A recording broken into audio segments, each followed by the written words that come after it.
What lake are we sitting next to? Papoose. Papoose? Papoose. Papoose Lake? Nolan, what lake are we next to? Papoose. John? Papoose. Papoose? I think it's Papoose Lake.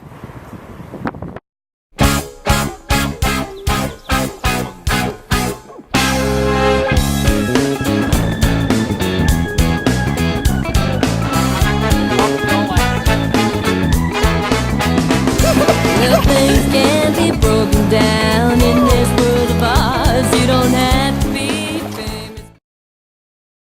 You want to swim in Papoose? It looks so clear. I'll swim in Papoose. It's clear as Papoose.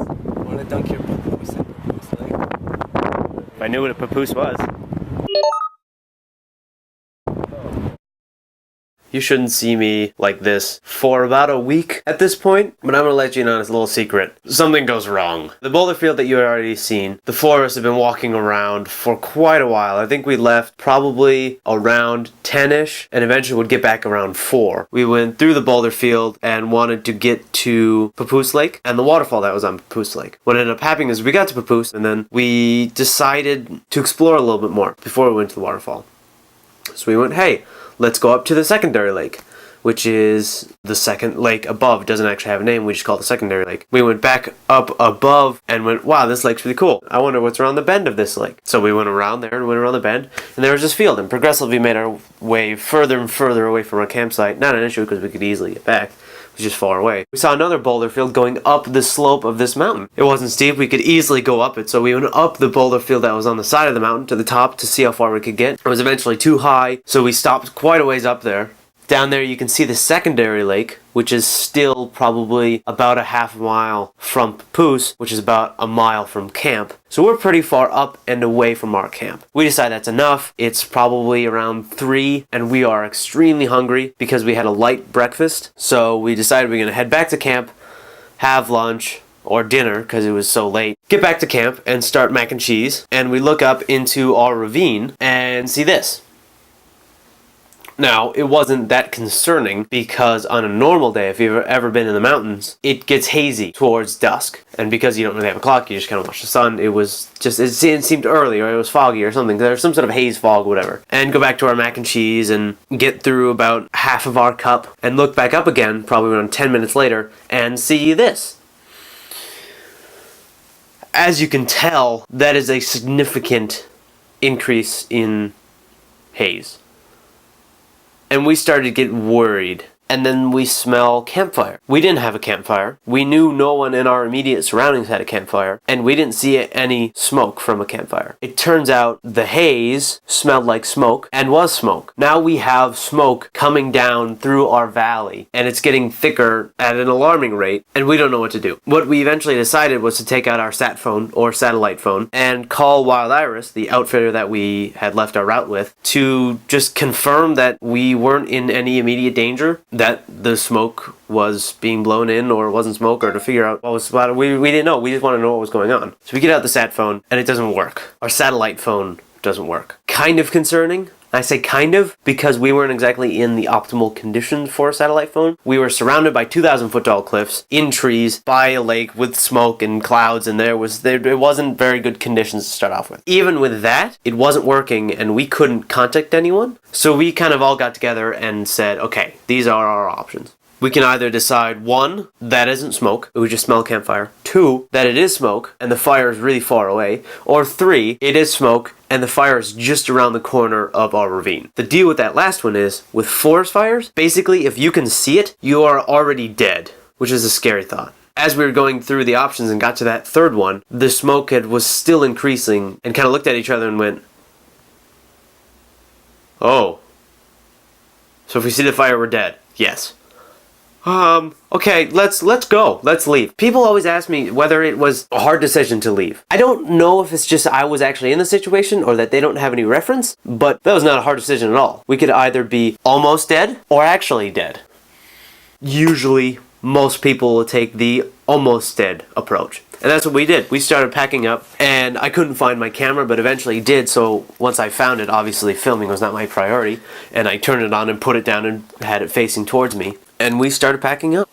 Quite frantically, I might add, although aptly so. And we're moving as fast as we could. Once we did get packed, we got all our stuff together, packs on. John pulled us over and showed us where we were going to go, which is estimated about 10 to 12 miles. And at this point it was 5 p.m. So we could get out pretty easily in 4 to 5 hours. So we headed off from our island across the river and started running down trail. We actually jogged down the trail. If that's what it took to keep enough space in between us and a forest fire, that was all right. So we kind of half jogged, half sped walk to conserve energy for about a mile to 2 miles, and then I rolled my ankle. Not exactly the thing you want to do running from a forest fire. That wasn't that bad. I could still walk. I couldn't handle impact though. It was too painful, as well as the tendons and muscles and everything in my ankle and foot were so stretched out at this point. I was at extremely high risk to roll my ankle again. But we kept moving. Eventually, we made it to what I call the prairie, and the trail went away. We knew that there was a trail on one side, which we had came out of, and then another one on the other side. And at one point, there probably was an actual maintained trail going through it, but because you open up to this prairie, not everyone's going to follow it, and it had faded away. So, that's where this video comes in.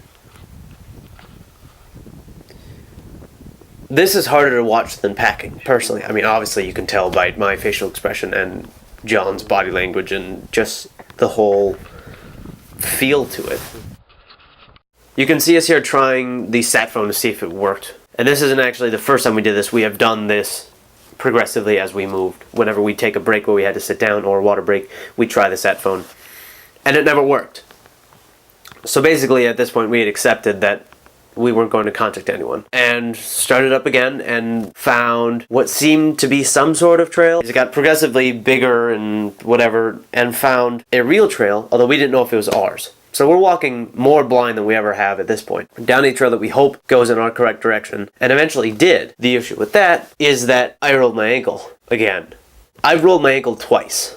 One rolled ankle is bad enough, but the second time, we took an actual break that time. We sat down, gave my body time to recover, and I sat there being useless while the others, got food or tried the phone again, and I don't know. But I could still walk. It wasn't pretty, and it wasn't easy, but I could. Basically what happened is I had to use my trekking poles, which are those ski pole type things, as crutches. But that's all I could do. So we walked down the trail, over terrain that wasn't exactly flat, and kept moving. We looked at the map again, and what we thought was about 10 to 12 miles actually turned out to be 16. It's getting dark. There's still ash floating around. You can smell it. I rolled my ankle twice. We're all tired, and now we have to go 16 miles, which is about 4 more miles on top of all that than we had first expected. But we went on because there's nothing we could do. We still didn't know where the fire was, so we couldn't stop for the night, and we couldn't contact anyone, so our only choice was to get out to a place where we could. We put on our headlamps and hiked through the night, walked from 5 p.m. when we started to 2 a.m. when we eventually made it back to the van. We'd started in the morning on a light breakfast, went out and explored probably 3 times more than we had expected to, adding up to about 4 miles, I like to say, plus a ridiculous amount of elevation from going up that mountainside boulder field, back down to a late lunch, of which we made it about a cup through that, realized that it was smoke, and left. From 12-ish to 2 a.m. we had a meal and a half, hiking